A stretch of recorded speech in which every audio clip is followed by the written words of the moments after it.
కర్నూలు జిల్లా మంత్రాలయంలో గ్రామస్తులు వినూత్న రీతిలో నిరసన తెలిపారు. జై భీమ్ ఎంఆర్పీఎస్ ఆధ్వర్యంలో సౌలహల్లి గ్రామస్తులు ఉరితాళ్లతో ఆందోళన దిగారు. గతంలో 40 దళిత కుటుంబాలకు ఇచ్చిన పట్టాలకు సరైన ఆర్డర్ ఇవ్వలేదని డిమాండ్ చేశారు. కొందరు రెవెన్యూ అధికారులు రాజకీయ నేతలకు తొత్తులుగా మారి గ్రామస్తులకు అన్యాయం చేస్తున్నారని ఆరోపించారు. తమకు న్యాయం చేయకుంటే ఆత్మహత్య శరణ్యమని ఆవేదన వ్యక్తం చేశారు.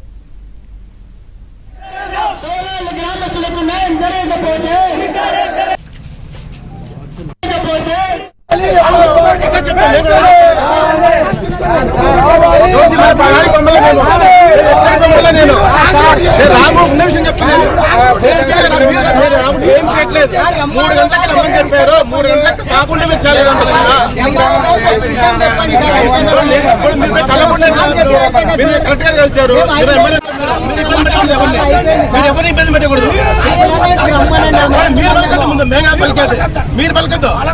నేను 3 గంటలకు చెప్పాను కదా, 3 గంటలకు రమ్మన్నారు. 3 గంటలకు నాకు కూడా లేవాలి, ముందే వస్తారు.